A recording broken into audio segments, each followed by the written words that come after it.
Mungkin boleh aku kenalkan dulu narasumber kita pada pagi hari ini. Yang pertama ada Bapak Dr. Mukmin Rauf MA. Beliau adalah dosen Fakultas Syariah dan Hukum Universitas Islam Negeri Syarif Hidayatullah Jakarta. Sepanjang karirnya sebagai dosen, ia banyak terlibat dalam berbagai pelatihan yang menerapkan strategi pembelajaran aktif. Keahlian dalam pengembangan dan penerapan pembelajaran aktif tidak dapat dilepaskan dari proyek IAIN Social Equality Project antara pemerintah Indonesia dengan Kanada.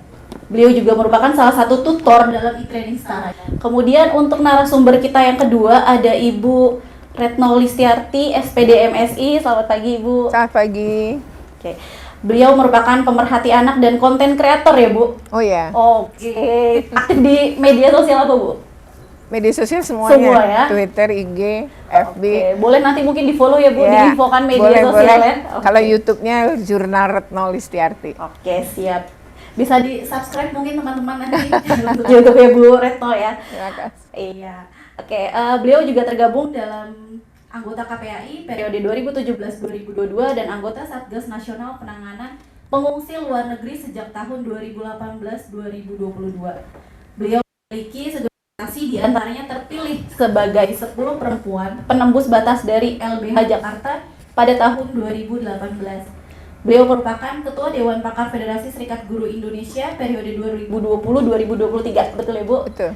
Oke, kemudian untuk narasumber kita yang terakhir di sini ada Mas Ikram Ashari Haji. Ya, benar ya. Oke, saya panggilnya Mas ya, karena terlihat masih sangat muda di antara narasumber kita.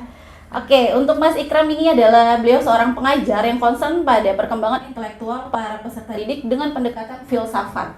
Beliau saat ini sedang melanjutkan studi di Institut Pembangunan Bandung dengan mengambil studi magister yang berfokus pada isu demokrasi dan teknologi. Pada tahun 2002, beliau menjadi salah satu tutor e-training toleransi yang diselenggarakan oleh Setara Institute. Oke, jadi dua tutor ini adalah, mungkin Pak Mukmin tutor untuk tokoh keagamaan ya Pak? Ya, untuk Mas Ikram adalah tutor untuk siswa. Jadi nanti di sini bisa ditanyakan langsung kepada narasumber kita pada pagi hari ini ya. Oke, mungkin setelah kita berkenalan, kira-kira bisa dijelaskan kali ya Pak. Aku mungkin melemparkan pertanyaan pertama kepada Pak Mukmin. Kira-kira Pak, e-training kebinekaan ini apa sih, bisa dijelaskan ke audiens semua yang ada di sini? Baik, terima kasih Mbak Maya. Assalamualaikum warahmatullahi wabarakatuh. Salam sejahtera kita semua. Salam Pancasila. Itu ya apa yang disampaikan Pak Ismail tadi betul juga ya. Jadi dengan salam Pancasila itu sudah mencakup semuanya. Kalau saya tadi mulai dengan Assalamualaikum itu karena saya berasal dari beragama Islam. Jadi itu saya kira mungkin masing-masing punya cara menyapa dengan sesuai dengan agamanya masing-masing. Baik, terima kasih Mbak Mayan, Mbak Retno, Mas Ikram, dan Bapak Ibu tokoh agama, Bapak Ibu guru, lalu adik-adik siswa ya. Selamat pagi semuanya. Tentang e-training kebinekaan ini, sebetulnya kalau kita mau mengacu kepada perkembangan teknologi informasi ya, dan saya kira ini untuk sederhananya saja, sebelum ada berkembang teknologi informasi itu kita mengenal media televisi. Saya dulu pernah bertanya-tanya itu sinetron itu singkatan apa gitu ya. Pas saya lihat ternyata sinema elektronik gitu ya. Artinya itu benihnya sudah ada di situ. Sinema kira-kira gitu ya. Tapi itu memang baru ada televisi. Nah, belakangan baru ketika internet berkembang dan sebagainya, semua mengacu pada itu. Bahkan kalau generasi saya termasuk generasi yang saya lahir tahun 70 ya. Sama ya, berarti generasi kita sama ya. Itu menurut saya itu mengalami evaluasi teknologi yang luar biasa. Kita mengalami semua dari mulai mesin ketik gitu ya, lalu berubah jadi ke komputer gitu, dan terus sampai waktu saat itu kita sangat kaget ketika ada mesin faksimile gitu ya, yang katanya kalau ada pesan di sana terima di sini, gimana caranya gitu ya. Jadi sesuatu yang luar biasa kita mengalami itu. Nah, sementara adik-adik yang sekolah ini itu kan memang mereka digital native gitu ya, atau cyber native yang lahir sudah seperti itu. Nah, sehingga prosesnya seperti ini. Nah, sebetulnya yang disebut dengan e-training itu ya perubahan cara yang tadinya training dilakukan dengan cara tatap muka, orang per orang atau orang dengan orang, itu berpindah, kira-kira gitu ya, berpindah ke sesuatu yang bersifat elektronik. Ya, kalau sekarang tentu bisa kita kenal melalui ya website, melalui email atau melalui media sosial dan sebagainya. TikTok misalnya, itu sebenarnya kan bisa juga dipakai sebagai media untuk menyampaikan e-training atau e-learning atau sebagainya. Jadi umpamanya seperti itu ya, hanya perubahan perilaku atau cara dari yang tadinya komunikasi langsung menjadi atau melalui elektronik. Silahkan. Ya, terima kasih. Terima kasih penjelasannya. Mungkin ada lagi? Oh ya, tambahan Pak. Dan training kebinekaan ini artinya kita akan menyampaikan belajarkan orang-orang tentang kebinekaan, tentang toleransi melalui website yang sudah diresmikan tadi oleh Pak Ismail. Itu saja. Oke. Mungkin bisa sama-sama kita simak bahwa penjelasan dari Pak Mumin tadi menjelaskan bahwa e-training ini sebenarnya konsepnya perubahan proses pembelajaran ya Pak, dari yang mungkin tadinya tatap muka di kelas gitu dilakukan oleh guru dan siswa, tapi saat ini kita bisa menggunakan media elektronik, bisa melalui mungkin media sosial, bisa website dan lain sebagainya, termasuk dari e-training kebinekaan yang diselenggarakan oleh Setara ini ya Pak. Ya oke. Mungkin sebelum lebih lanjut penjelasan dari narasumber, mungkin ada paparan sedikit dari Ibu Retno ya Bu ya? Oh iya. Iya. Karena saya bukan training. Iya, nggak apa-apa. Nggak apa-apa ya Pak. Mungkin bisa kita simak saat ini Bu Retno akan Oh iya, ini ada Pak. Terima kasih. Ya, materi yang berkaitan dengan e-training kebinekaan untuk guru ya Bu ya? Iya, betul. Ya, oke, silakan Bu Retno. Iya, baik. Terima kasih. Mungkin dibantu ya oleh panitia untuk tampil ya. Tadi udah di... Oke, baik, next aja. Ya, selamat pagi, salam sejahtera untuk kita semua, salam Pancasila. Oke, Bapak, Ibu, dan adik-adik sekalian, sebenarnya mungkin saya lebih ke guru, dan memang dulu saya jadi guru, kepala sekolah gitu ya, sehingga dan ikut sama teman-teman Setara udah lama. Cuma setelah itu saya absen ketika menjadi komisioner KPAI, mungkin karena agar tidak terjadi konflik kepentingan juga gitu. Nah, setelah ini saya sudah berakhir di KPAI dan memang masih menjabat sebagai ketua Dewan Pakar di Federasi Serikat Guru Indonesia. FSG ini punya kode etik, salah satunya memang tadi kita dengan sangat jelas bahwa guru FSG itu harus toleran, ya, sehingga ketika ada kasus-kasus intoleransi yang melibatkan guru FSGI, karena kami memiliki sidang etik gitu. Nah, konsentrasi FSGI selama ini juga punya keterlibatan di dalam berbagai training, kemudian juga sebenarnya dan semua yang memang pemerintah juga sedang menggalakkan ya, Pak Nadiem Makarim untuk pertama kalinya seorang Menteri Pendidikan mengakui bahwa di pendidikan kita itu ada 3 dosa besar. Saya awalnya juga bingung kenapa Bapak lebih memilih narasi dengan istilah dosa besar. Ternyata maksud Pak Nadiem adalah dosa itu kan sesuatu yang nggak boleh dilakuin ya. Jadi itu dosa ditambah lagi kata besar. Jadi jelas ini tidak boleh dilakukan. Nah, 3 dosa besar yang diakui oleh pemerintah secara resmi bahkan masuk dalam program. Yang pertama adalah perundungan, ya. Yang kedua kekerasan seksual yang juga kerap terjadi di satuan pendidikan, dan yang ketiga intoleransi. Nah, atas dasar 3 hal ini maka ketika menjadi komisioner KPAI saya pun terlibat di dalam Pokja pencegahan dan penanganan 3 dosa besar. Saya menangani berbagai kasus termasuk kasus-kasus intoleransi, dan dibanding mengurus kasus kekerasan seksual dan perundungan, paling berat itu ketika saya harus mengurus kasus intoleransi di sekolah. Kasus intoleransi ini saya bisa berhadapan, biasa kami akan menyelesaikan kasus itu setelah bertemu korban, ketemu pelaku, kemudian duduk bersama dalam satu rapat koordinasi dengan berbagai SKPD, karena kan kami harus memastikan ya anak-anak ini mendapatkan pemulihan psikologi, kami harus memastikan bahwa sistem dirubah. Nah, untuk itu maka biasa kami rapat koordinasi. Nah, rapat koordinasi biasa kami melibatkan pemerintah daerah dengan SKPD terkait. Nah, pada saat itu, nah disinilah biasanya terjadi serangan besar-besaran dari seluruh SKPD gitu ya. Misalnya saya pernah menangani kasus 3 kakak beradik 3 tahun tidak naik kelas karena dia saksi Yehova. Nah, lalu ini akan terus beginikah gitu ya? 3 tahun 3 kali tidak naik kelas gitu. PT UN juga sudah memenangkan anak ini pada gugatan pengadilan tingkat pertama, tapi kemudian banding dan ini akan panjang banget. Sementara datanglah tahun berikutnya, tahun ajaran berikutnya nggak naik kelas lagi, digugat lagi, yang ini belum keputusan sampai kasasi, begitu seterusnya. Jadi menurut saya ini mau sampai kapan? Sementara pemerintah daerah juga tidak menganggap ini sebuah kesalahan. Bahkan ketika sebuah pertemuan saya dibeginikan ya oleh jajaran SKPD yang notabene adalah tentu para ASN yang semuanya punya jabatan. Mereka mengatakan bahwa ibu itu diubah dulu agama, jangan 6 aja yang resmi negara. Ubah, masukin saksi Yehova baru kami berubah. Ya gimana nasib anak-anak ini, sementara anak-anak ini agamanya kan ngikutin orang tua.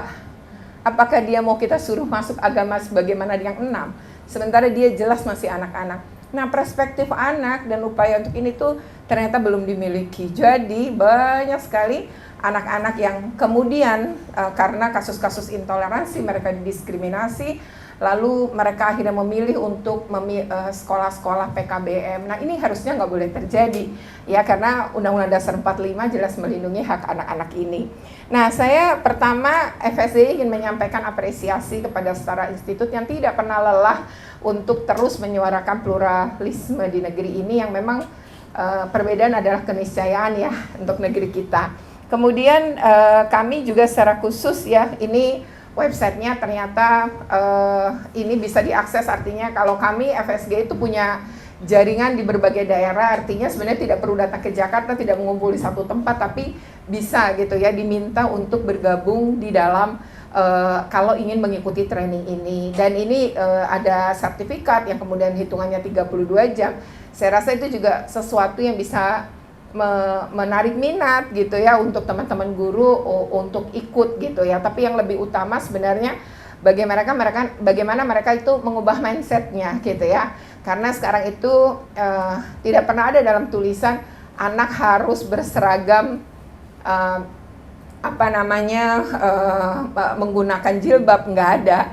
Tapi kemudian terlaksana gitu. Ini ada apa gitu. Itu hal yang kerap kali ketika kita bertanya sama korban gitu, perspektif anak-anak, kenapa kemudian mereka diperlakukan seperti itu ya. Misalnya ada satu contoh ya, saya pernah nangani di Tangerang Selatan, anak ini masih SMP usia 13 tahun, dia adalah satu-satunya anak yang tidak menggunakan jilbab meskipun dia Islam. Jadi dia nggak pakai gitu, dan kan nggak apa-apa gitu, di peraturan menteri juga nggak melanggar apa-apa gitu. Tetapi kemudian dia mendapatkan bentuk-bentuk diskriminasi dan teguran-teguran dari guru-guru yang bukan guru agama juga gitu. Suatu hari yang dia nggak bisa terima adalah dia diminta untuk sebenarnya giliran aja sih mencuci taplak meja. Jadi satu anak satu tuh bisa cuma sekali setahun sih, dicuciin terus disetrika milik sekolah. Menurut saya ya, saya nggak mau permasalahkan itunya, tapi permasalahannya adalah ketika dia ngembaliin ke ruang guru, kan ngembalinya ke wali kelas. Bukan pelakunya bukan wali kelas, tapi justru guru-guru di sekitar yang berada dalam ruang guru. Guru-guru itu ngomong begini, oh kamu ya taplak bu, saya ini taplak meja yang saya dapat tugas dikasihin. Lalu ada guru yang di dekat situ bilang gini, nggak usah dibalikin, pakai itu di kepala kamu. Gitu. Itu sesuatu yang bagi anak ini nggak bisa diterima. Lalu dia ngadu waktu itu ke KPAI. Next, mungkin singkat aja sih. Nah, saya mau ngomong ya, pandemi ini memaksa guru-guru melek digital. Jadi sebenarnya kalau era sekarang udah melek tuh, maksudnya udah banyak yang melek gitu. Jadi sebenarnya dengan menggunakan e-training tidak ada hambatan ya, karena guru-guru itu dipaksa segala usia waktu itu dipaksa untuk bisa melakukan pembelajaran secara daring. Jadi pandemi ya, saya melihat hal positifnya salah satunya ini. Next. Kemudian ini mungkin yang tadi sudah disampaikan. Yang menarik adalah bahwa bagaimana guru juga diajarkan untuk memilah berita hoax gitu ya. Karena guru ini biasanya temenan, yang saya tahu, saya tuh berteman dengan murid-murid saya. Dan apa yang saya posting tuh bisa mempengaruhi murid-murid saya. Jadi apalagi kalau kita tuh menjadi guru yang favoritnya mereka, itu biasanya apa yang kita katakan dan posting adalah sesuatu kebenaran. Jadi memang ini penting betul kita menjadi guru yang dekat sama murid dan dicintai murid, tapi mengabarkan berita-berita yang harusnya men-share hal-hal yang harusnya menguatkan keberagaman, ya menguatkan toleransi gitu ya. Itu yang harusnya justru kita kuatkan sehingga murid-murid kita bisa bercakap-cakap juga dengan kita, tidak harus di depan kelas, tapi bisa lewat komunikasi lewat media-media sosial kita terkait hal itu. Jadi menurut saya posisi guru ini sangat strategis mempengaruhi murid-muridnya. Nah kemudian juga bahkan saya pernah tuh waktu, karena saya tidak pernah ngomongin ideologi politik saya di kelas, murid-murid saya itu sampai penasaran, ibu nanti milih apa pas pemilu? Loh itu banyak betul yang nanya, sampai saya tanya, loh kamu kenapa pengen banget tahu tentang pilihan saya? Karena saya mau ikut apa yang ibu pilih. Jadi dia merasa bahwa apa yang saya pilih adalah yang tepat. Ini kan bahaya juga bagi saya gitu ya. Dan saya nggak akan mau gitu ngomongin apa yang saya pilih gitu, tapi kan kadang-kadang guru karena punya ideologi dan keberpihakan pada calon tertentu, kadang dia promosikan di depan kelas. Ini yang juga hal-hal yang seharusnya tidak boleh. Jadi benar-benar harus bisa menempatkan diri. Kita memang warga negara Indonesia, tapi kita adalah guru, yang artinya apalagi kita ASN, sekolah itu harus bebas dari politisasi. Ini mau pemilu masalahnya gitu ya, biasanya akan muncul tuh ya hal-hal seperti itu. Dan di sini tidak berlaku hanya pada guru PKN, sosiologi, IPS, tapi bisa untuk mata pelajaran yang lain. Saya pikir itu penting ya, sekali lagi guru. Saya tuh percaya banget ya, guru itu akan mempengaruhi banget ratusan muridnya. Karena kita ngajar nggak mungkin satu kelas doang. Kalau kita ini guru SMP atau SMA. Apalagi di sini targetnya SMA. Artinya akan banyak mata pelajaran lain, dan menurut SMA itu banyak yang dia pemilih pemula dong. Kan ketika usia 17.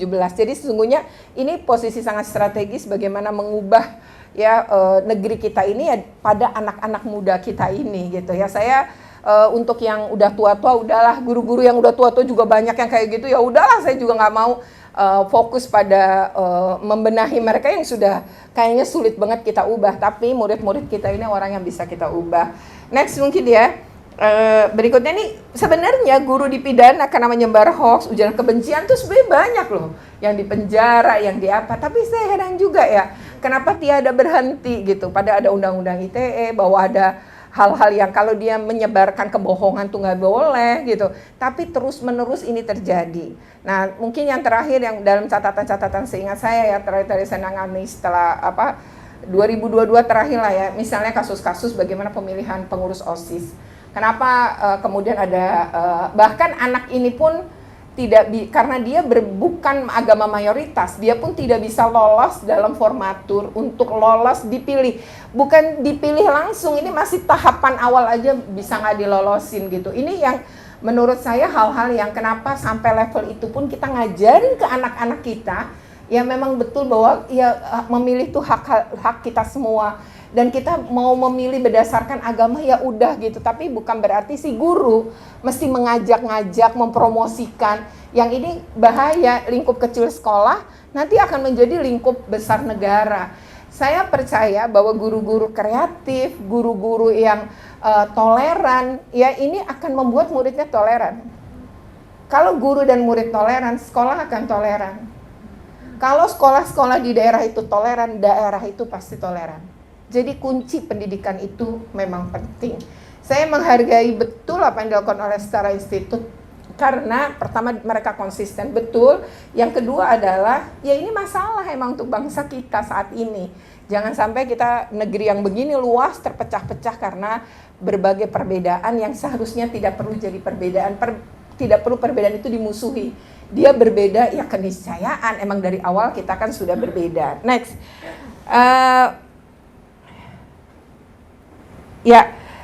Menurut saya kan ya kalau di agama saya Ali bin Abi Thalib juga ngajarkan didiklah anakmu sesuai dengan zamannya. Jadi saya merasa bahwa tepat guru-guru juga mengajarkan hal-hal yang Selama ini mungkin guru tuh bingung ya bersikap, bener nggak sih yang saya. Nah di sini dia bisa menggunakan Setara atau webnya Setara ini menjadi dasar. Kalau kita ragu, yuk kita tengok ini gitu. Jadi ini seharusnya guru-guru di kelas itu bisa sama-sama ngajak masuk ke sini ketika pembelajarannya misalnya PKN. Ketika kita belajar tentang demokrasi, tentang toleransi, maka seharusnya guru-guru bisa ngajak anak-anak masuk ke sini. Belajar bersama, gurunya nggak usah ngajar, fasilitator aja. Kan bisa gitu. Di sini udah ada pembimbingannya. Nah ini sebenarnya bisa menjadi bahan bagi para guru gitu ya. Nah kita ngelihat bahwa yang dilakukan Setara itu menurut saya sesuai dengan upaya pemerintah kita, di mana pemerintah juga mengatakan bahwa teknologi informasi termasuk internet ini penting untuk membantu pendidikan, meningkatkan pengetahuan dan memperluas kesempatan keberdayaan dalam meraih kualitas kehidupan yang lebih baik. Nah, apalagi kaum muda itu selalu tertarik pada hal-hal baru. Saya rasa ini bagaimana mengemas dengan menarik, kemudian ini bisa menjadi bagian pembelajaran. Kalau itu jadi pembelajaran, ya saya bayangkan misalnya guru PKN aja ya, semuanya pakai ini, maka pada saat membahas materi demokrasi, saya rasa kalau ada di kelas-kelas yang begitu banyak di seluruh Indonesia, maka suara untuk toleransi ini akan lebih cepat. Next, mungkin terakhir nih ya. Program digital yang direkomendasi salah satunya kalau di dalam untuk anak usia yang tadi SMP SMA harusnya memperkenalkan anak dengan keanekaragaman, ras etnis dan situasi ekonomi sehingga anak memiliki kesadaran menghargai dan menerima perbedaan serta bisa hidup dalam perbedaan. Itu sebenarnya ini adalah yang kemudian tadi anak disuruh jadi konten kreator ya. Sebenarnya itu juga program digital yang direkomendasikan. Jadi ada blog memberikan kesempatan pada anak untuk berpikir kritis, mengasah kemampuan menulis dan baca, dorong anak untuk menjadi konten kreator yang positif, bukan hanya mengkonsumsinya. Jangan cuma ikut, subscribe aja, tapi bagaimana kita bisa menjadi konten kreator. Guru-guru juga bisa kan ngelakuin itu. Anak-anak juga mudah banget kok bikin YouTube itu. Dan jangan pernah berpikir, wah penontonnya sedikit, belum dapat duit. Jangan pernah berpikir itu, tapi berpikirlah berkarya. Saya berkarya kok, mau ditonton mau enggak apa-apa. Mau sedikit apa enggak apa-apa, tapi berkarya. Dan percayalah sebenarnya tontonan itu kalau dari tahun berbulan demi bulan akan nambah terus kok konten-konten kita yang nonton nanti. Jadi jangan targetnya yang nonton. Kalau yang nonton nanti kita putus asa. Berikut. Next ya, karena kita tidak memproduksi konten lucu-lucuan, tidak memproduksi konten sampah. Yang kita produksi itu konten keseriusan, mengkampanyekan. Jadi yang jangan pernah berpikir akan banyak yang nonton ya. Saya pikir itu, tapi bahwa apa yang dilakukan Setara, saya rasa sesuatu yang harus kita support, dukung bersama. Mudah-mudahan sih ya dinas-dinas pendidikan dimulai dari Kemendikbud ya, kalau mau mendampingin ini dibanding kampanye-kampanye yang dilakukan oleh Puspeka juga, ini kan sebenarnya sejalan ya, Puspeka Kemendikbud. Jadi sejalan. Jadi saya dorong Setara justru melakukan kerjasama dengan pihak-pihak pemerintah daerah maupun pemerintah pusat untuk kita sama-sama mengkampanyekan toleransi ya, pluralisme agar negeri kita itu bisa damai dan memang kita terus menjadi negeri yang penuh dengan perbedaan tapi kita hidup berdampingan. Terima kasih. Wassalamualaikum. Terima kasih Bu Retno untuk penjelasannya sangat detail sekali ya teman-teman di sini. Mungkin saya juga melihatnya sangat miris ya ketika ada ASN mungkin ya Bu ya, guru itu melakukan istilahnya diskriminasi ya Bu terhadap kebebasan beragama dan berkeyakinan gitu, dan itu sangat fatal sekali mungkin ya Bu. Betul. Iya. Mungkin di sini saya ingin melanjutkan pertanyaan, tapi sebelumnya saya ingin menjelaskan kepada teman-teman semua di sini bahwa setiap kelompok untuk website e-training kebinekaan ini memiliki tema yang berbeda-beda. Jadi untuk siswa berbeda, untuk guru berbeda, dan kemudian untuk tokoh agama sendiri berbeda. Nah, saat ini saya ingin menanyakan kepada Mas Ikram dari tutor untuk siswa ya Mas ya. Oke, saya mau bertanya mengapa sih penting untuk mengangkat tema yang berkaitan dengan kita semua berproses menjadi lebih toleran untuk dari segi siswa sendiri. Mungkin bisa dijelaskan Mas Ikram.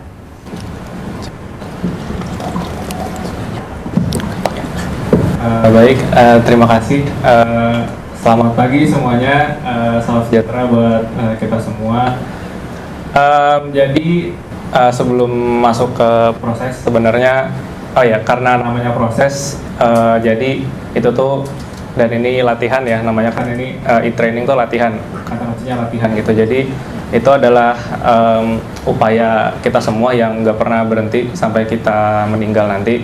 Dan karena namanya proses, yang ada di depan sini bukan berarti itu lebih toleran daripada yang duduk di depan gitu. Jadi ini tuh bukan expertise intelektual yang emang misalnya kayak misalnya spesialis dokter gigi gitu, atau kayak misalnya pemain musik profesional yang dia karena skillnya dan karena pengetahuannya itu dia udah jadi expert dan dia udah diakui dan bisa ngajarin. Tapi kalau ini tuh upaya bersama-sama dan nggak ada yang benar-benar tahu siapa yang lebih toleran, siapa yang nggak lebih toleran gitu. Ini tuh performance di lapangan aja ketika kita bertemu oleh setiap orang yang ada di sini.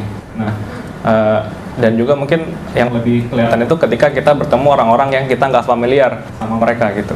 Yang kalau tadi udah banyak disebut yang berbeda gitu, yang kayaknya misalnya nggak seagama atau nggak satu suku. Nah, jadi tapi di sini karena namanya proses, kita terus latihan. Dan kalau di anak muda ini sebenarnya akhirnya teman-teman nggak perlu minder gitu.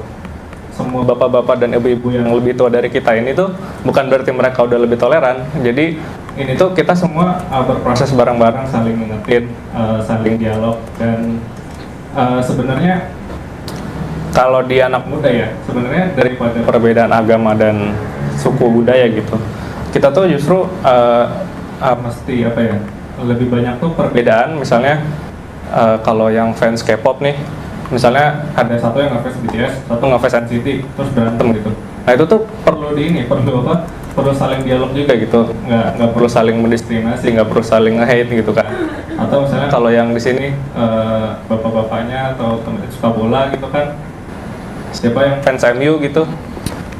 Kalau saya kan fans Chelsea. Nah, saya kan Chelsea lagi kalah-kalahnya nih ya. Terus gimana akhirnya fans MU gitu tidak mendiskriminasi saya gitu kan. Yang lagi jelek timnya gitu. Itu juga salah satu kasus-kasus yang itu mungkin sepele ya, tapi ketika itu bisa jadi bahan untuk latihan, itu tuh kita tuh bisa bisa terus-menerus saling belajar toleransi. Dan nggak ada ya, toleransi itu menurut saya nggak bisa dibangun dengan diajarin gitu, tapi harus dengan latihan. Latihan itu harus saling ngingetin, dan kita bikin kegiatan bareng, bukan cuma diajar secara normatif. Dan menurut saya e-training ini yang lebih penting itu trainingnya. I-nya itu sekedar konten-konten yang ada di online ini bisa membantu untuk latihan itu, bukan sebagai sumber utama yang membuat kita semua tuh bisa tiba-tiba ujuk-ujuk bisa jadi orang yang toleran. Gitu aja. Mungkin lanjut kali ya Mas ya. Oke. Jadi kira-kira apa aja sih Mas yang dipelajari dalam e-training ini, terlebih untuk para teman-teman siswa di sini mungkin ya, bisa dijelaskan Mas Ikram? Jadi sebenarnya awalnya tuh dimulai dari kenapa kita harus toleran gitu. Sebenarnya intinya karena sesimpel kita tuh nggak bisa hidup sendiri gitu. Jadi kita mesti kerja sama banyak orang, ya kan? Dan untuk bisa kerja sama banyak orang kan orang tuh beda-beda. Nah, ketika kita menghadapi orang yang beda-beda ini, gimana kita bisa lancar gitu bekerja sama? Kan kita kadang-kadang kalau bekerja sama kita harus merasa aman kan, aman, nyaman, nggak curiga. Nah, gimana kalau mau bekerja sama tapi kita udah curiga duluan sama orang yang kita mau ajak kerja sama bareng gitu? Kan sulit ya. Nah, itu tuh mulai dari pembicaraan mengenai hal itu. Kalau hakikatnya tuh kita tuh sebenarnya harus kerjasama dalam hidup, dan untuk bisa bekerja sama jangan curiga. Gimana cara nggak curiga? Harus bisa toleran dan paham orang-orang yang beda-beda ini gitu. Nah, lalu jadi benar-benar diawali dengan toleransi itu bukan sesuatu yang ada masalah, yang udah krusial, yang udah parah, terus baru diintervensi gitu. Justru diawali dengan ya itu tuh sesuatu yang alamiah kita butuhin aja sebenarnya.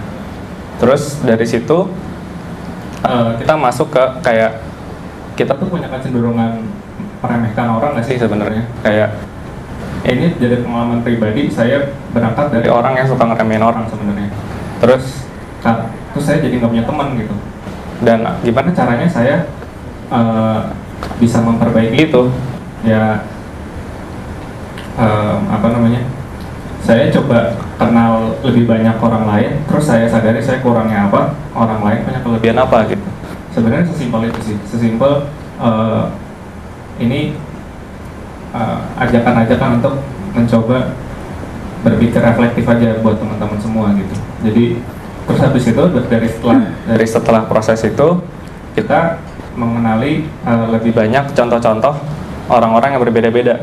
Dari ada video dari beberapa pengalaman dari tokoh agama di mana mereka jadi lebih toleran. Ada yang di video ini ada yang dari Katolik, ada yang dari Yahudi juga, ada yang dari kelompok penghayat juga.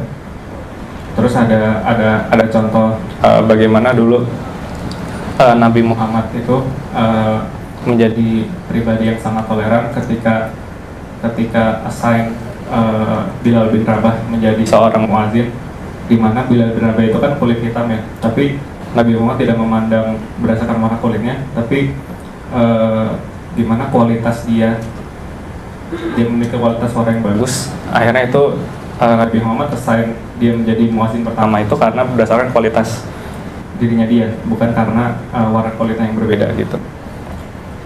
Nah terus dan sebenarnya itu tuh bukan training yang ketika kita udah nonton, terus kita tiba-tiba langsung toleran. Nah teman-teman semua harus juga melatih dan mengaplikasikannya ke lingkungan sekitar kalian juga gitu. Yang pas kita melihat teman yang kayak gini, begitu nonton ini, gimana ya kita cara melihat yang lebih wise, yang lebih tepat gitu. Ketika kita ngobrol sama teman kita yang kita rasa berbeda dari kita awalnya gitu kan, yang kita susah ngobrol sama dia gitu. Nah terus kalau udah kayak gitu, terus nanti kita bisa menilai nih, kalau ada satu kasus yang kayaknya intoleran atau toleran, gimana sikap kita seharusnya gitu sih. Jadi ada proses berkala dari refleksi individual, terus kita berusaha memahami pengalaman orang lain, terus baru kita akhirnya menganalisis isu intoleransi. Karena kalau kita ujuk-ujuk masuk ke isu intoleransi, anak-anak tuh suka takut, Mbak. Okay. Jadi nggak bisa masuk, malah kebanyakan tuh malah apatis kalau untuk berkontribusi di masalah intoleransi tuh. Teman-teman muda itu malah kadang-kadang mager jadinya, karena nggak relate sama mereka gitu. Oke, terima kasih penjelasannya Mas Ikram. Oke, mungkin bisa disimpulkan mungkin ya bahwa dalam sesi e-trading kebinekaan untuk para siswa ini itu lebih kayak bagaimana sih cara kita untuk berproses untuk menjadi lebih toleran. Mungkin itu ya Mas ya, dimulai mungkin dengan bagaimana cara kita untuk menghargai orang-orang yang berbeda di sekitar kita, mungkin itu ya. Oke, mungkin itu juga nanti akan ada video-video ya Mas ya dari beberapa teman-teman dari keyakinan dan kepercayaan yang berbeda. Mungkin nanti di situ juga bisa di cross check sama teman-teman semua di sini dalam website e-trading kebinekaan. Oke, untuk pertanyaan selanjutnya mungkin ke Pak Mumin mungkin ya. Jadi saya mau bertanya Pak, kira-kira metode untuk e-trading kebinekaan ini tuh seperti apa sih Pak? Bisa dijelaskan? Baik, terima kasih Mbak Mayang. Saya memang punya pengalaman dalam pengembangan pelatihan training dengan menggunakan pembelajaran aktif ya. Tadi sudah disampaikan di awal singkat tentang biografi saya. Ya menurut saya beruntung mendapatkan pelatihan selama waktu itu 1 bulan oleh tutor-tutor dari SIDA Kanada, dan sebetulnya itu sebagai lanjutan dari apa yang pernah saya pelajari waktu saya dari pesantren dulunya ya. Di pesantren itu pernah belajar teori begini, at-thariqah ahammu minal maddah ya, bahasa Arabnya sebetulnya at-thariqah ahammu minal maddah. Cara itu lebih baik atau lebih penting daripada materinya. Metode lebih penting daripada materinya. Dan itu saya uji berkali-kali gitu ya dalam pengalaman hidup saya. Terakhir saya karena saya juga menjadi narasumber di BNPT, saya pernah diutus ke Nusa Kambangan ya. Diutus ke Nusa Kambangan dengan bertemu dengan orang-orang yang hopeless gitu ya, udah karena hukuman mati. Jadi sementara saya diminta untuk mengisi tentang wawasan kebangsaan. Kira-kira apa manfaatnya untuk mereka gitu ya? Wawasan kebangsaan orang yang sudah siap mati gitu ya, siap dihukum mati. Tapi saya kemudian menemukan merasa surprise ketika saya menggunakan metode-metode tertentu yang materinya bisa sampai dan mereka siap mau mengikuti dan mendengar gitu ya, karena ada kekuatan metode itu.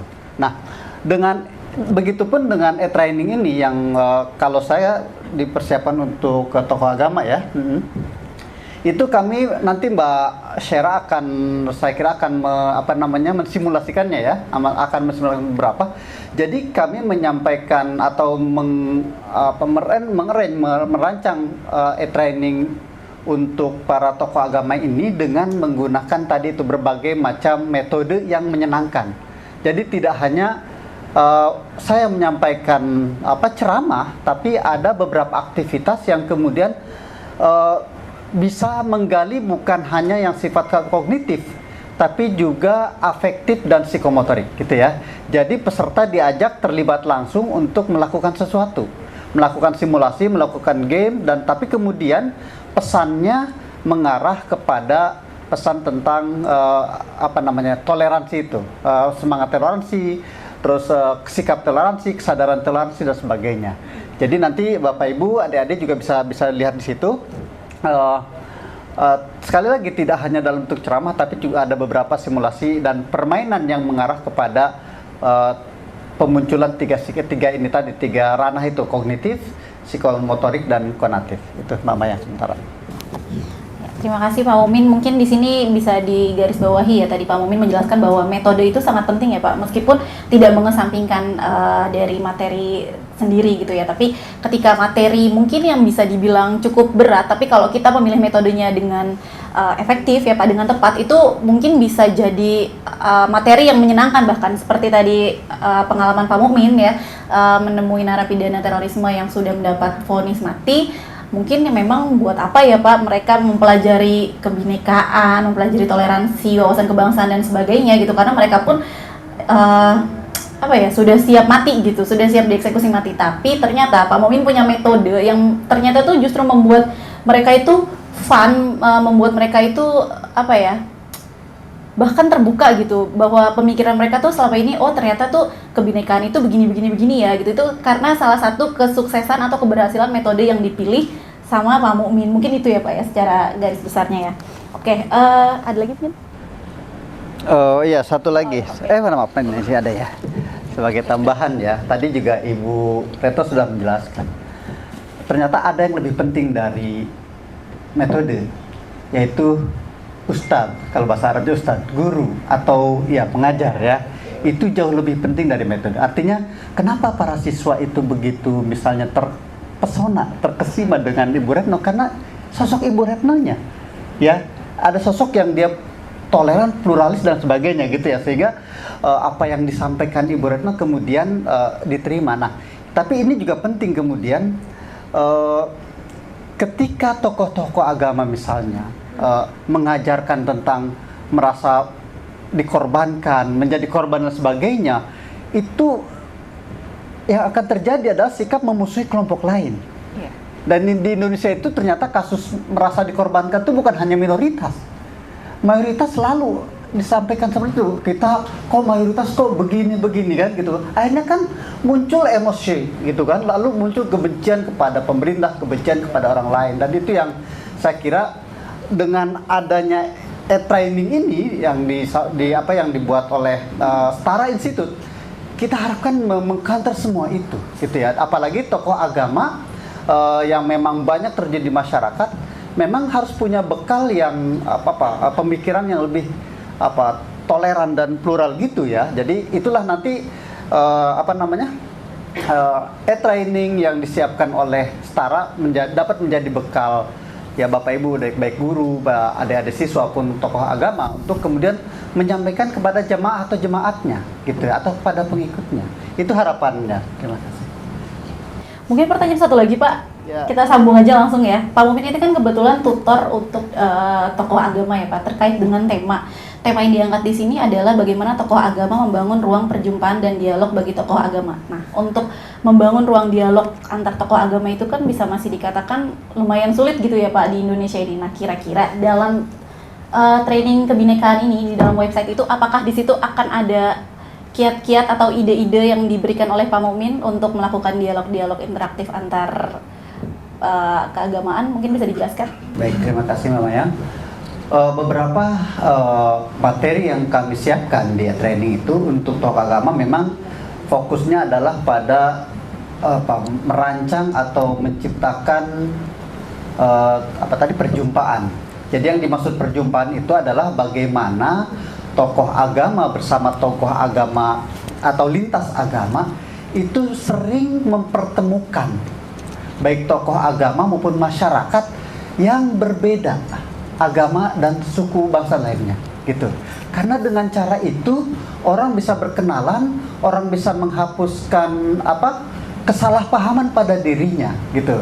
Nah, salah satu cara yang kami usulkan kepada tokoh agama adalah melakukan camping ya. Jadi camping itu salah satu camping itu berkemah ya. Berkemah itu sebenarnya salah satu cara untuk bagaimana menumbuhkan sikap saling kesepahaman dan menghilangkan ketidaksepahaman dan kesalahpahaman. Karena gini ya, katanya gini, kalau kita pengen tahu watak seseorang, ajak aja ya kayak gitu camping atau jalan-jalan atau apa. Karena berinteraksi selama 1-2 hari itu kita bisa tahu betul watak orang. Kalau di mahasiswa itu ada KKN ya. Saya kalau membimbing KKN saya bilang begitu. Anda seminggu pertama itu Anda berkenalan dengan setiap orang.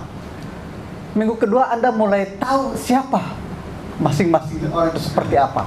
Ada yang kerjanya tidur mulu, ada yang rajin dan sebagainya. Nah, maksud saya ketika perjumpaan itu diciptakan baik dalam bentuk camping atau mungkin rekreasi bersama family gathering dan sebagainya, itu kita akan tahu dan kemudian selama ini berarti kesalahpahaman saya ini salah ya gitu. Jadi akan ketemu berbagai masalah yang sebetulnya tidak ada masalah gitu setelah saling ngobrol antar mereka. Nah itu salah satu aja Mama yang lah. Biar penasaran nanti kan biar dikunjungi, kalau dikasih tahu semua nggak penasaran gitu ya. Oke, terima kasih Pak Mumin penjelasannya. Jadi ini bisa dibilang sangat sangat fun sekali ya Pak ya. Ide-ide yang diberikan sama Pak Mumin itu salah satunya dengan melakukan camping. Jadi siap-siap bapak-bapak, ibu-ibu kita melakukan camping antar lintas agama, mungkin bisa dilakukan ya Pak ya. Nanti setara usulkan. Oh, mungkin Pak Mumin menyebut bahwa setara nanti bisa diusulkan Mas Bani. Oke, mungkin pertanyaan selanjutnya untuk Mas Ikram kali ya. Ya kira-kira Mas, kenapa sih kita tuh harus ikuti training gitu, terutama untuk kalangan muda ya. Tadi kan Mas Ikram sendiri kan bilang kalangan muda itu kalau udah ngebahas tentang toleransi itu mager atau bahkan ya udahlah, udah males gitu istilahnya, nggak mau ikut. Nah itu kira-kira bisa dijelaskan nggak sih Mas, kira-kira kenapa sih kita tuh harus ikuti training ini gitu? Terus kira-kira manfaatnya apa ya yang bisa kita dapat gitu?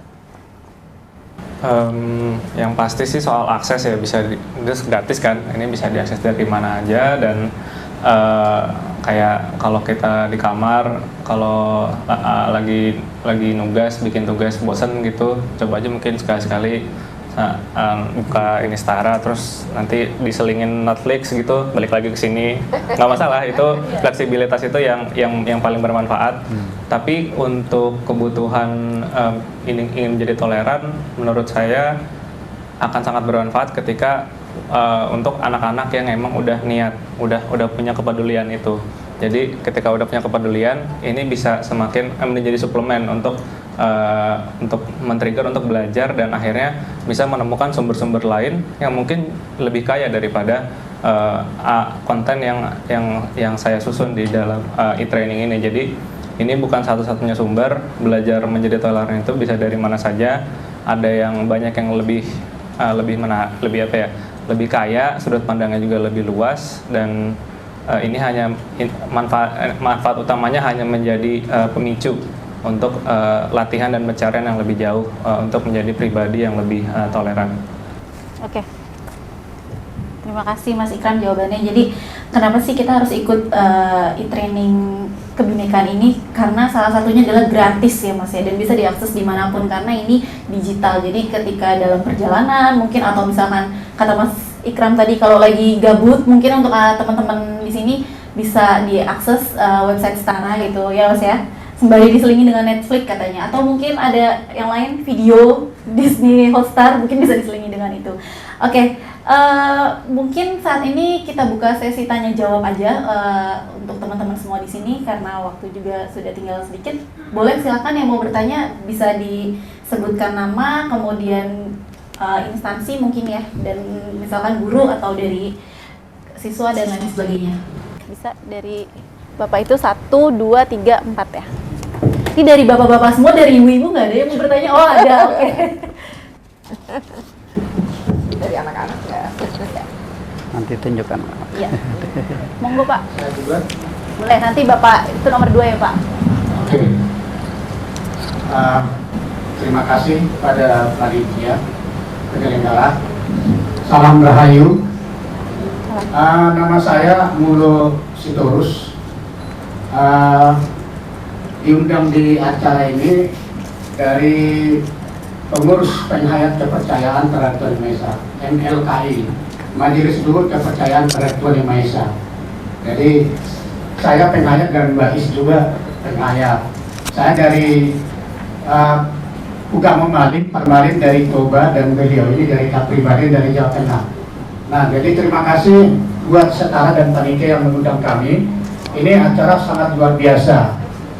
Dan saya dulu pernah kuliah dan lulus dari Universitas Islam Sumatera Utara. Saya bukan Islam, tapi saya kuliah di situ. Dan sehari-hari saya dinas di SMP Negeri 110 Jakarta Selatan. Saya guru pengajar PPKN untuk SMP. Nah, saya sangat tertarik dengan materi bapak-bapak bertiga, bapak bertiga, dan terutama Ibu Retno. Salam Bu Retno. Jadi Ibu Retno udah sering saya baca itu di medsos lah. Nah, ini Bu, mengenai ini karena saya sudah beberapa tahun bergabung di Dinas Pendidikan DKI karena saya sudah PNS ya. Waktu saya dilantik di Balai Kota, di halaman Balai Kota, waktu itu yang dilantik itu sebagai PNS ada 1.200 orang. Hanya saya penghayat kepercayaan dan sendiri. Saya dilantik dengan sumpah penghayat kepercayaan karena sudah ada payung hukumnya. Peraturan pemerintah nomor 11 tahun 2017. Jadi saya dilantik situ tidak ada masalah sebenarnya. Nah, tapi setelah saya pelajari apakah ada perda ataupun peraturan Dinas Pendidikan DKI yang mewajibkan anak-anak perempuan harus pakai jilbab. Saya pelajari memang tidak ada peraturan dari Dinas Pendidikan DKI untuk mewajibkan supaya siswi itu pakai jilbab. Tidak ada. Tapi kok nyatanya dipaksakan gitu. Nah, jadi terutama saya di SMP Negeri 110 itu kan sekolah nasional, sekolah umum. Tapi nyatanya anak-anak yang muslim itu harus pakai. Kalau yang non muslim tidak dipaksa. Nah, dan nyatanya itu banyak siswi kami itu yang muslim tidak mau pakai jilbab sebenarnya, jadi terpaksa karena mengganggu rambut katanya, rambutnya rusak gitu. Jadi dan ada juga penari dan ya ada juga yang selebriti sebenarnya nggak mau, jadi dia pakai itu karena dia gerah dan kulitnya katanya ini panas. Nah, setelah saya pelajari tidak ada peraturan dari Dinas Pendidikan DKI yang mewajibkan ini, tapi nyatanya ini sekolah sudah seperti sekolah agama karena semuanya disuruh pakai itu. Kalau tidak pakai, kamu mengumbar aurat ya, dan kamu nanti mengumbar nafsu. Nah, nafsu siapa nggak tahu. Dan ya kalau orang beragama kan seharusnya kan bisa mengendalikan nafsu, tidak harus tertarik. Buktinya di Bali nggak ada seperti itu, di Sumatera Utara, di Toba nggak ada kasus pelecehan seksual, aman-aman aja di sekolah. Tapi setelah saya pelajari Bapak Ibu, ini untuk Bu Retno juga, setelah saya pelajari karena saya di dalam, bukan dari dinasnya, tapi guru-gurunya ini kan ikut pengajian-pengajian di lingkungan masing-masing. Guru ngajinya, guru ustazahnya dan ustadznya, ini yang selalu ini, harus, anak-anak kita harus pakai ini. Setelah saya pelajari gitu, pelan-pelan. Nah jadi ini masalahnya ini udah sangat berat. Gimana merubahnya?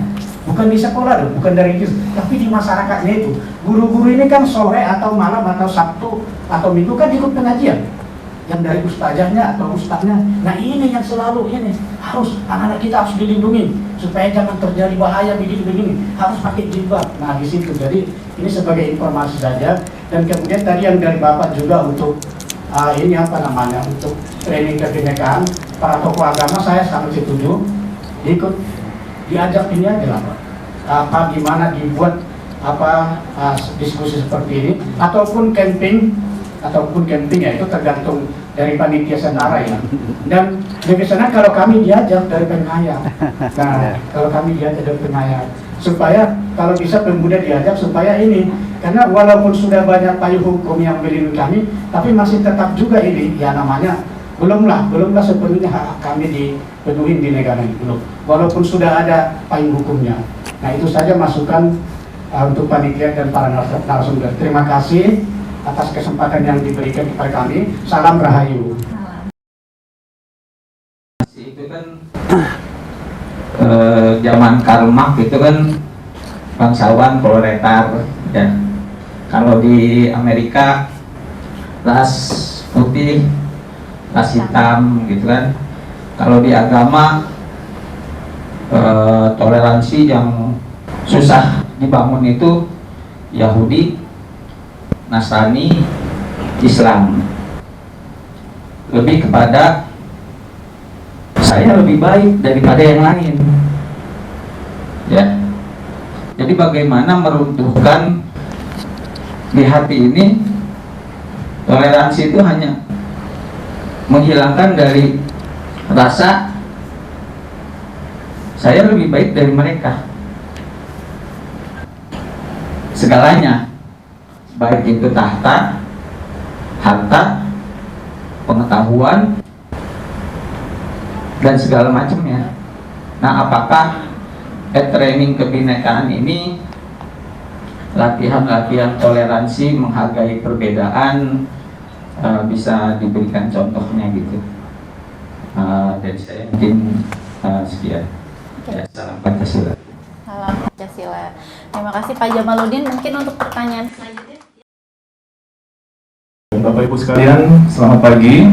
Perkenalkan, saya Arya Prasetya dari Parisade Buddha Dharma Nichiren Shoshu Indonesia atau NSI.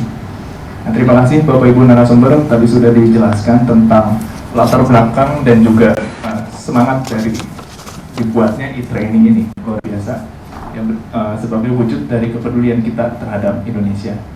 Nah, pertanyaan saya ingin memulai dengan sebuah pertanyaan mendasar dan juga nanti ingin sedikit menyampaikan pendapat. Jadi pertanyaan mendasar yang pertama itu, apakah toleransi itu setara? Apakah toleransi itu setara? Karena di lapangan, ya, dalam kehidupan sehari-hari, ya, tadi sebetulnya sudah sempat disinggung oleh Bapak dari UIN. Pada kenyataannya di lapangan, yang namanya toleransi itu mengandung ketidaksetaraan. Sebagai contoh, ya, dalam lingkup kita yang paling sederhana di lingkungan sekolah, mungkin di sini banyak guru-guru, ya, seorang guru memberikan batas toleransi 10 menit untuk terlambat masuk ke dalam kelas. Tetapi ketika seorang murid itu masuk lebih dari 10 menit, 20 menit atau 15 menit, tidak ditoleransi lagi, kamu keluar, kamu gak usah masuk.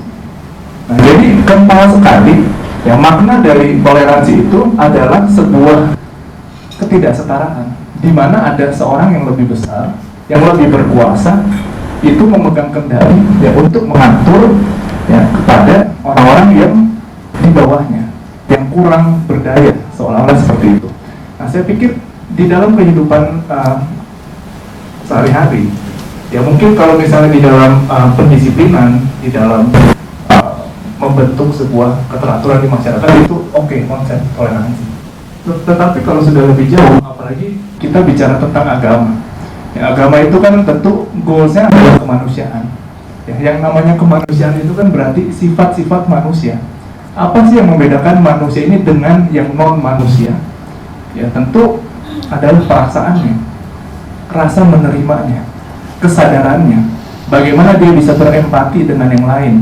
Kalau misalnya kita sedikit-sedikit tersinggung, ya terus misalnya kita punya makanan sedikit diambil terus kita marah, ya kita punya jatah sedikit diambil kita marah, apa bedanya kita sama, mohon maaf, guguk, yang guguk kita yang ada di rumah.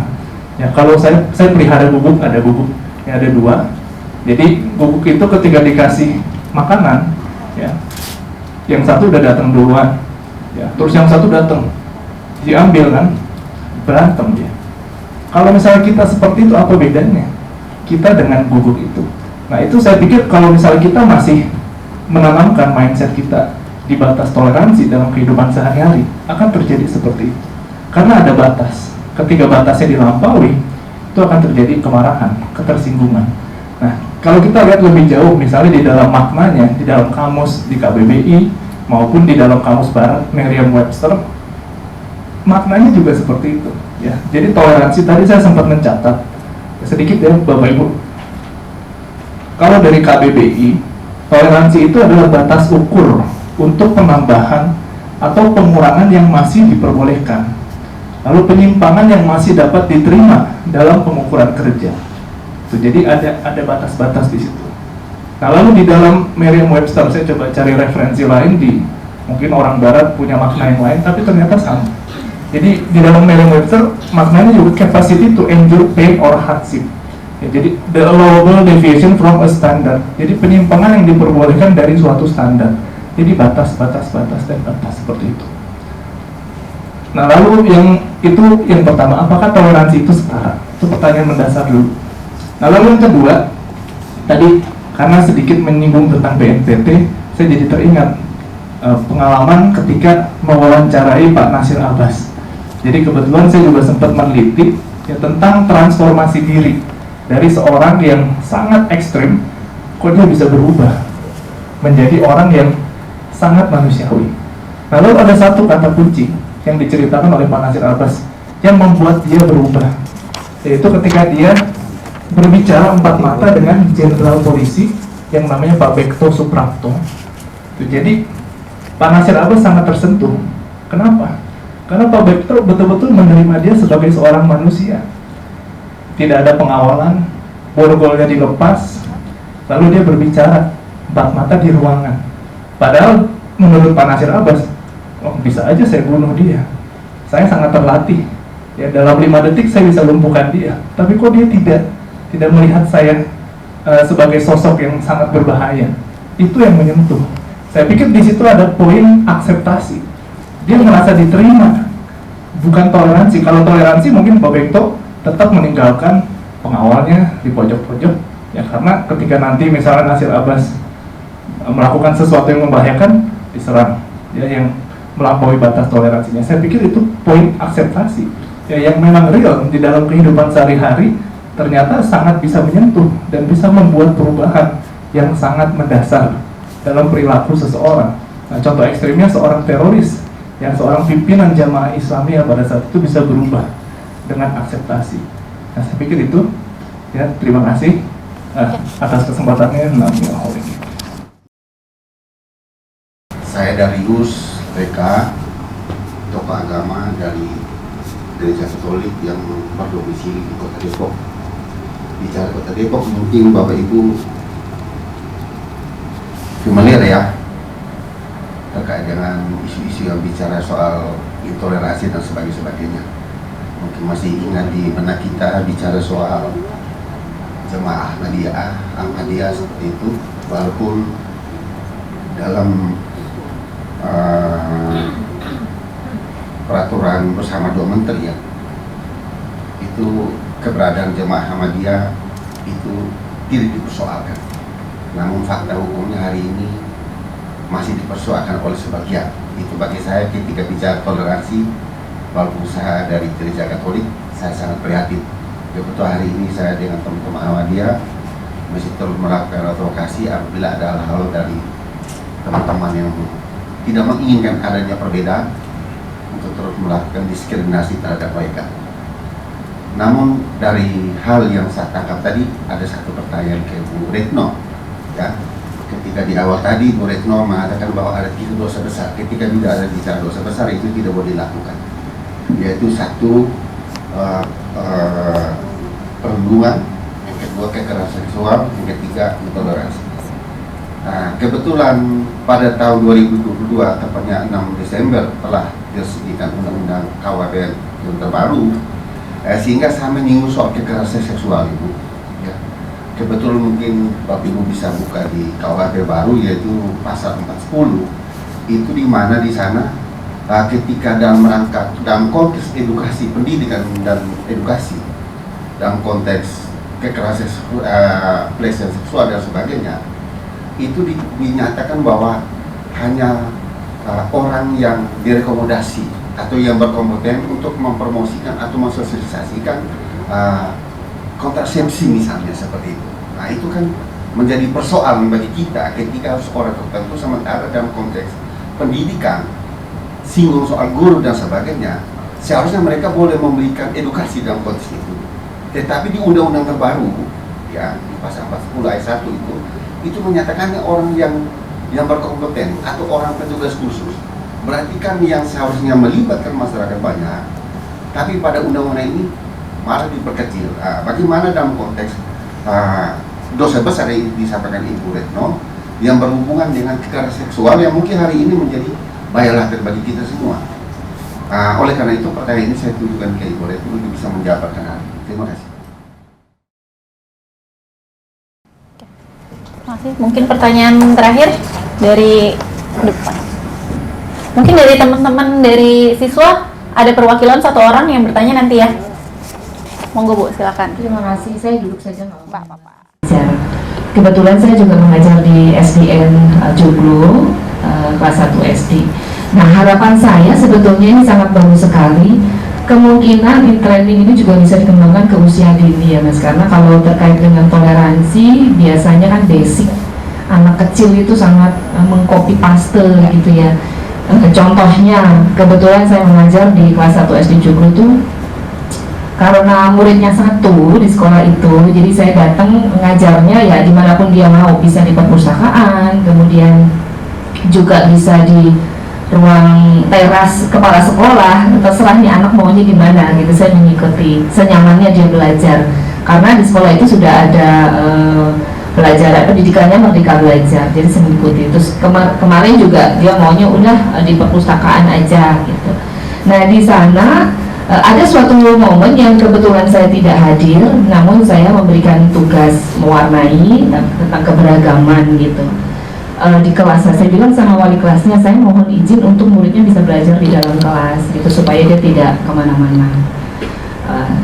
Kemudian esok harinya ini orang tuanya bercerita ke saya, Bu Is kalau boleh muridnya meskipun gurunya tidak hadir, boleh nggak belajar sendiri di perpustakaan atau apa? Boleh. Saya bilang kenapa? Saya tanya begitu.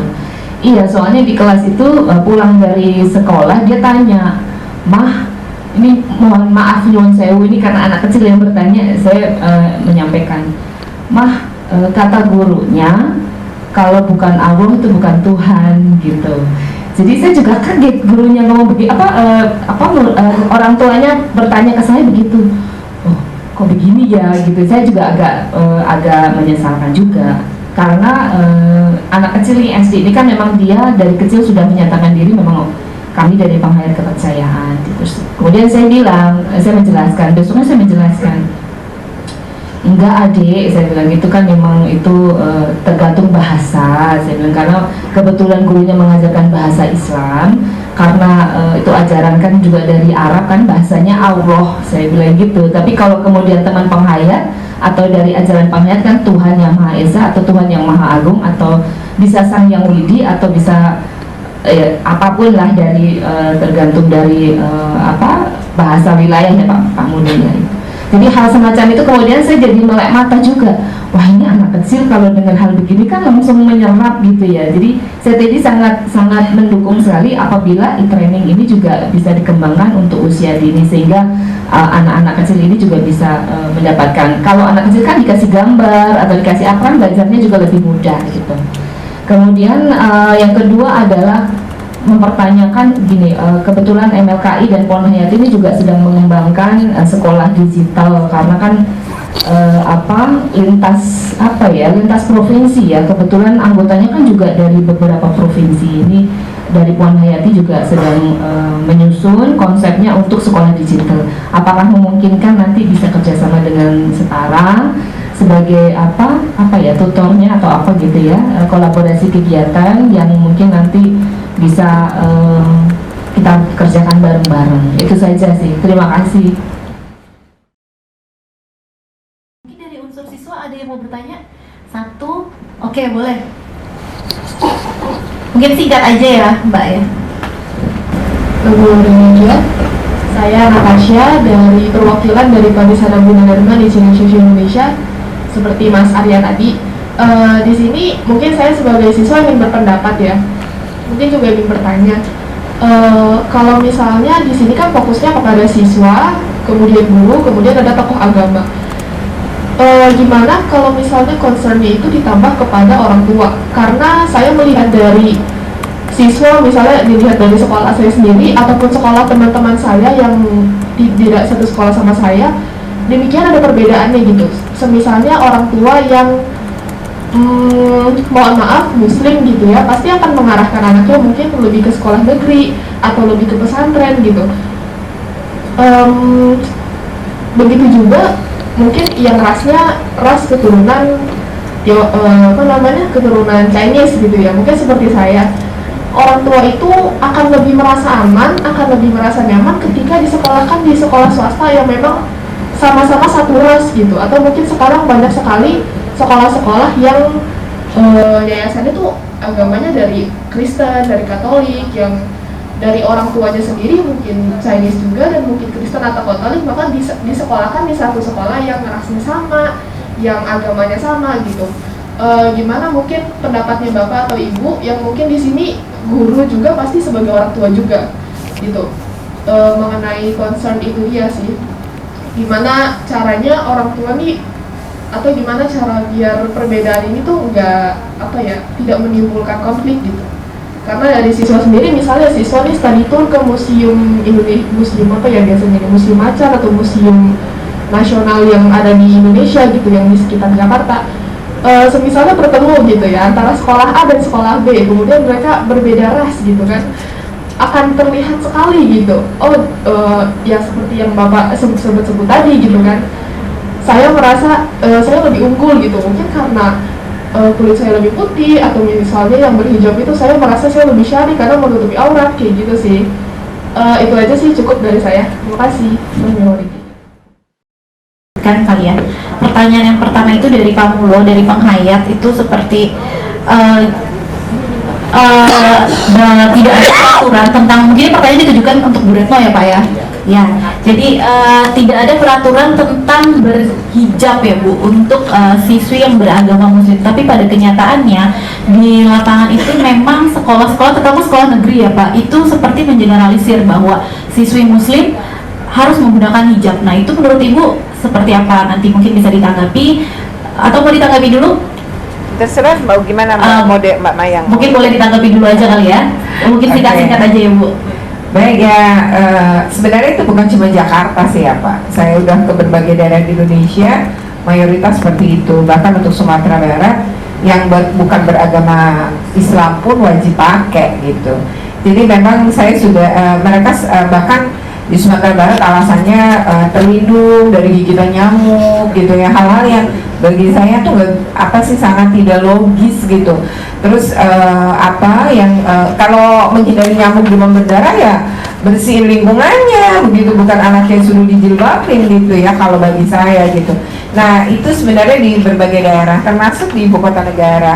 Saya menjadi ASN DKI ya udah berapa ya, 30 tahun kali ya Pak ya. Dari awal tuh dulu nggak kayak gitu. Dan ketika saya masih sekolah, misalnya kebetulan saya itu menjadi guru di tempat saya dulu sekolah, yaitu di SMA 13. Saat di SMA 13 itu saya dulu ketika menjadi OSIS, kalau ada Natal kami itu ngebantuin gitu. Terus kalau lagi bulan Ramadan ada buka puasa bersama, yang Kristen tuh ngebantuin juga gitu. Jadi kami tuh nggak pernah ngelihat agama pada saat itu.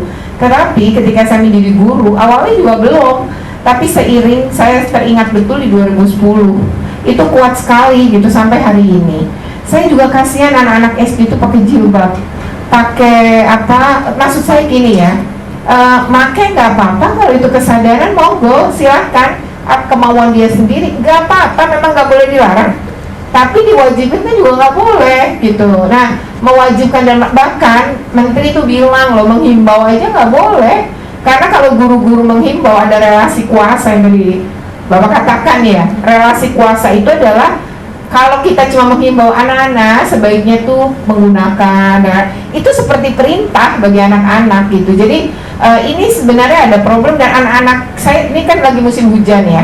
Saya ketika saya melewati sebuah sekolah ya, deretan sekolah SD SMP berderet-deret macet. Dan saya kaget betul ketika anak-anak SD itu rata-rata menggunakan rok panjang, meski mereka tidak pakai jilbab. Jadi mereka, tapi mayoritas pakai gitu. Nah itu bagaimana basah roknya itu ya, karena mereka mungkin tidak semua orang punya mobil kan gitu. Dan atau kalaupun turun mobil kan nggak bisa masuk ke dalam halaman sekolah, mereka turun dan pakai payung ya, tapi roknya basah semua gitu. Lalu naik motor itu juga membahayakan. Saya melihat begitu untuk anak-anak. Ketika dia naik motor dalam keadaan berrok panjang itu juga membahayakan. Saya pernah tanya, kenapa semua anak di sini pakai ke satu SD pada saat itu? Saya tanya kenapa semua anak perempuan di sini pakai rok panjang, sementara Permendikbudnya nggak nyuruh pakai rok panjang gitu, boleh milih gitu. Ya itu memang di sini nggak pernah ada aturan tertulis, tapi semua meyakini ini yang terbaik. Terbaiknya bagi siapa? Bagi anak atau bagi yang bikin aturan gitu? Jadi saya bilang, pernahkah anak-anak ditanya mereka lebih nyaman pakai rok pendek atau rok panjang? Nggak pernah ditanya. Mereka bikin aturan tuh banyak sekolah Pak, baik negeri maupun swasta juga kalau bikin aturan sama sih. Perspektifnya bukan anak, perspektifnya dia gitu, yang terbaik bagi anak kata dia gitu. Padahal kita itu kan orang dewasa pernah jadi anak-anak ya. Kita coba rasakan saat jadi anak, emang kita punya kuasa ya?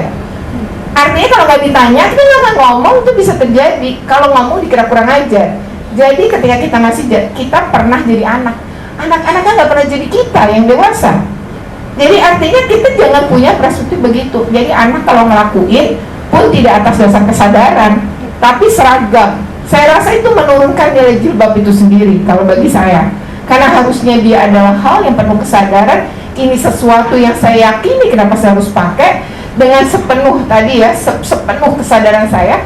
Tapi kenapa kemudian saya harus pakai apa-apa kan cuma di sekolahan. Kalau itu saya buka aja, nggak ada masalah. Nah, akhirnya menurunkan nilai itu sendiri gitu. Nah, jadi Pak, intinya adalah gini. Walaupun itu bukan tertulis, ini yang kemudian dibenahi, maka keluarlah Permendikbud baru sebagai pengganti Permendikbud 45. Kemudian muncul Permendikbud yang nomor 50 ya. Permendikbud ini adalah lebih mengarah kepada baju nasional, menyebutnya begitu, termasuk pakaian-pakaian daerah. Jadi dia di situ juga, nah ini keliru lagi kemudian diartikan Mbak. Jadi pengertian pakaian daerah, misalnya Jakarta ya encim gitu, padahal enggak. Kita tuh kok ngecilin banget negeri kita. Yang dimaksud daerah tuh seharusnya, yang saya tangkap sih ya, kita itu misalnya di Jakarta, tapi saya orang Kalimantan, ya anak saya pakai baju Kalimantan misalnya. Lalu bapak misalnya orang Sunda, bapak pakai baju Sunda padahal anak bapak di Jakarta. Atau bapak misalnya tadi dari Sumatera Utara, tapi bapak punya ngasih anak bapak pakaian adat Sumatera Utara. Sekolahnya beragam, di situ anak-anak kita bisa ngelihat, oh Indonesia beragam ya, oh indah-indah ya. Itu sih sebenarnya pembelajarannya. Jadi bukan kemudian yang balik lagi dong kalau mencip ataupun pakaian di Kalimantan hanya Kalimantan, di Sumut hanya Sumut, ya balik lagi dong ke lokal. Padahal maksudnya adalah pakaian daerah itu untuk menggambarkan negeri kita ya beragam gitu. Itu sih saya termasuk orang yang sangat tidak setuju penggunaan pemaksaan maupun pelarangan penggunaan jilbab, karena sebenarnya Pak, melarang itu juga banyak Pak di negeri ini. Tetapi mewajibkan menurut saya jauh lebih banyak. Jadi kalau pendidikan tuh membangun rasa, membangun kesadaran.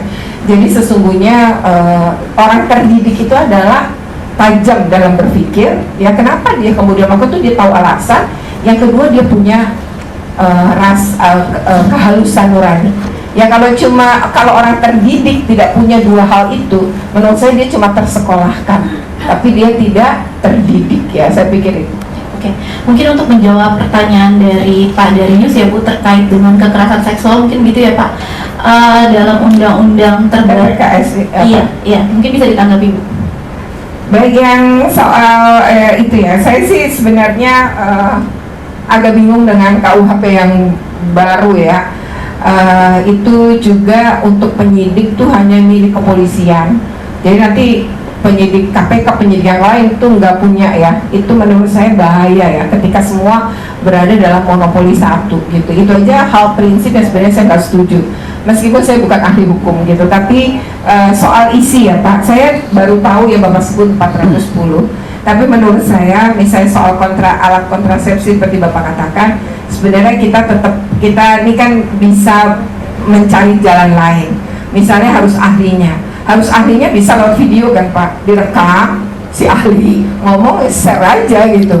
Jadi kan nggak perlu juga si ahli datang ke tempat kita gitu. Jadi menurut saya itu bisa sebenarnya disiasati dengan cara seperti itu. Yang kedua sebenarnya artinya bisa dibentuk dalam sosialisasi lewat digitalisasi gitu. Jadi tidak perlu menghadirkan si ahli, tapi si ahli merekam apa yang dia katakan. Menurut saya itu juga sah ya kalau misalnya berdasarkan itu. Yang kedua sebenarnya undang-undang TPKS menurut saya yang terbaru ini ada hal yang tadi ngelindungin perempuan, anak tuh bisa laki bisa perempuan, karena di dalam berbagai kasus kekerasan seksual kerentanan terhadap anak laki-laki dan perempuan itu sama.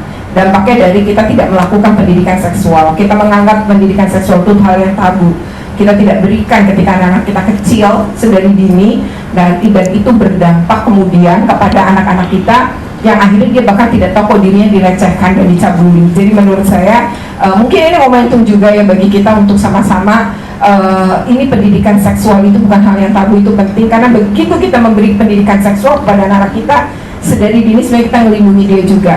Karena yang kedua adalah menurut saya pendidikan kesehatan reproduksi juga. Dan satu hal lagi ya, saya ingin memberi catatan bahwa toleransi itu Pak Arya sebenarnya hal yang paling ya itu harus ada diskusi tersendiri lah ya, bahwa itu bagian kecil sebenarnya dari sebuah kehidupan yang pluralisme gitu ya. Tetapi saya ingin mengatakan begini, toleran itu termasuk mereka-mereka yang tidak beruntung, mereka-mereka yang anak berkebutuhan khusus. Ini di kita ini banget ya. Jadi anak-anak dengan berkebutuhan khusus tadi sesungguhnya pada prakteknya akan mengalami diskriminasi, di mana kita tidak toleran juga terhadap mereka. Sementara sekolah-sekolah inklusi negeri itu dibuka, mereka menerima sekolah-sekolah anak-anak dengan berkebutuhan khusus, tapi mereka tidak punya guru, tidak punya SOP, tidak punya sarana prasarana yang mendukung anak-anak ini bersekolah aman ya di dalam sekolah. Akhirnya mereka bisa jadi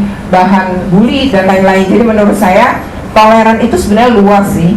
Tidak sekedar ini yang kita omongin namanya toleransi beragama, tapi toleran itu sebenarnya dalam banyak hal. Bagaimana kita memahami orang lain yang berbeda itu, atau kita punya yang tadi ukuran di batas mana kita bisa memahami itu gitu. Tapi toleran itu bagi saya sebenarnya peduli dan menerima orang lain yang memang berbeda, dan kita itu enggak ngejek dia, enggak itu dia, tapi kita punya rasa tadi ya, kemanusiaan yang Bapak bilang tadi, nilai-nilai kemanusiaan yang kita tuh menghadapi dia itu ya bagaimana kita menghadapi seorang manusia gitu. Terima kasih ya. Oke, mungkin pertanyaan terakhir singkat saja Bu, pertanyaan dari Mbak Natasha ya, yang berkaitan dengan sekolah nih. Jadi ditujukan kepada Bu Reto. Itu bagaimana sih Bu cara orang tua mungkin ya supaya lebih percaya gitu menyekolahkan anaknya di sekolah-sekolah yang mungkin tidak homogen gitu ya. Iya, betul. Mungkin itu ya Mbak, kurang lebih pertanyaannya ya. Mungkin bisa dijelaskan secara singkat Bu, karena waktu juga terbatas. Kalau menurut saya sih sebenarnya orang tua, kalau misalnya di dalam sini ya, kalaupun orang tua bisa gitu, menurut saya sebenarnya lebih tepatnya memang lebih tepatnya yang udah dilakukan oleh setara saat ini. Tapi kalau misalnya menggunakan orang tua, ini orang tua memang orang tua itu harus belajar ya karena belajar menjadi orang tua itu nggak ada sekolahannya gitu. Tetapi bahwa bagaimana orang tua percaya, saya rasa sistemnya yang harus diubah.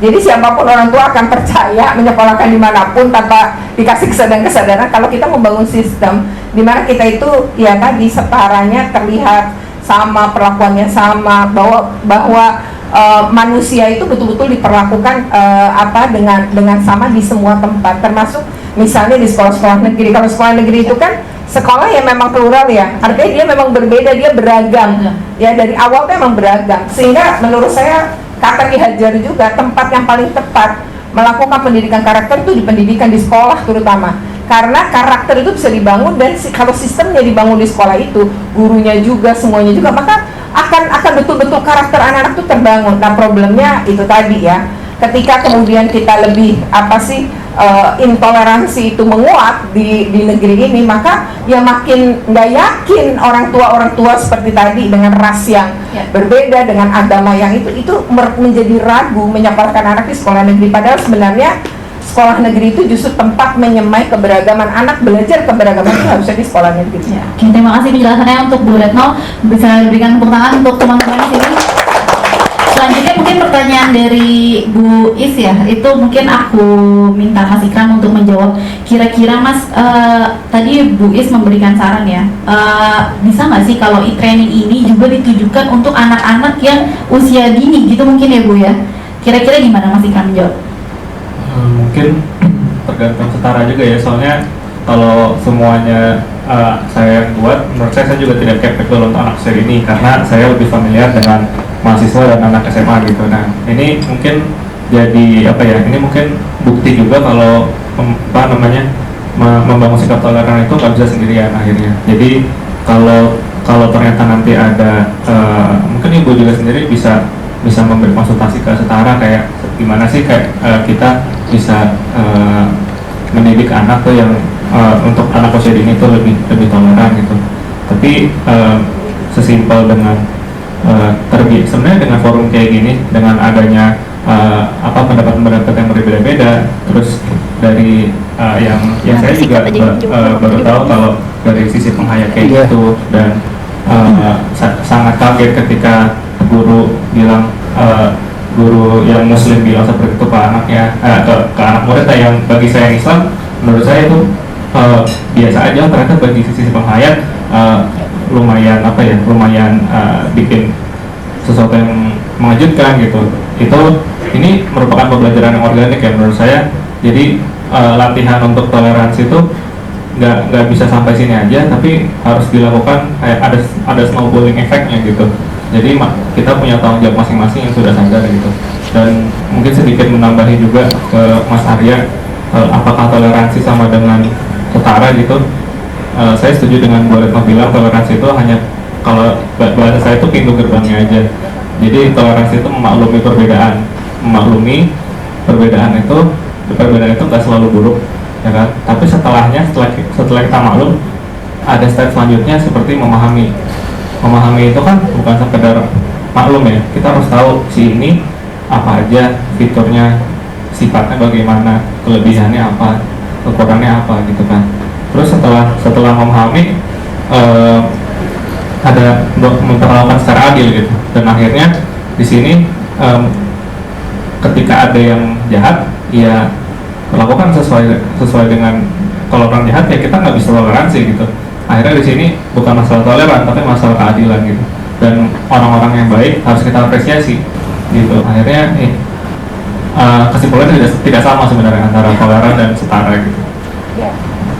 Lalu dan akhirnya dengan ini seperti ini, kita tuh bisa terhindar dari terjebak sama stigma terhadap identitas tertentu gitu. Bahwa identitas tertentu yang beda dari kita tuh nggak otomatis buruk. Semua itu tergantung orangnya gitu. Tergantung orangnya, apa yang dia lakukan, apa yang dia ucapkan gitu. Dan akhirnya kita bisa memisahkan mana yang memang ajaran agama, mana yang merupakan perilaku. Ajaran agama itu nggak selamanya kita bisa ngasih solusi. Kalau kita bisa justifikasi semua perbedaan itu nggak, itu mustahil. Tapi yang kita bisa lakukan adalah gimana kita bisa bersikap adil sesuai dengan perilaku atau ucapan dari orang yang bersinggungan sama kita. Kayak gitu. Dan akhirnya kayak kita, kalau kita merasa agama kita lebih baik dari agama orang ini, itu kita bisa terhindar dari itu. Oke, terima kasih penjelasan untuk Mas Ikram. Selanjutnya pertanyaan ini ditujukan mungkin kepada Pak Mumin kali ya, dari Pak Jamaluddin, kayak bagaimana menentukan atau menghilangkan mungkin ya rasa seperti saya lebih baik dari dia gitu, terkait dengan entah itu agama, entah itu pendidikan dan lain sebagainya. Kemudian juga ada pertanyaan dari Mas Arya, mungkin meskipun tadi udah disinggung oleh kedua narasumber ya Mas ya, mungkin kita bisa mendengar penjelasan dari Pak Mumin terkait dengan apakah toleransi itu setara gitu, lebih ke makna toleransi mungkin ya Pak. Kemudian pertanyaan mungkin itu aja ya, dua itu pertanyaan untuk Pak Mumin, mungkin bisa dijelaskan. Baik, terima kasih Mama Yang. Saya coba jawab dulu tentang toleransi dan setara ya.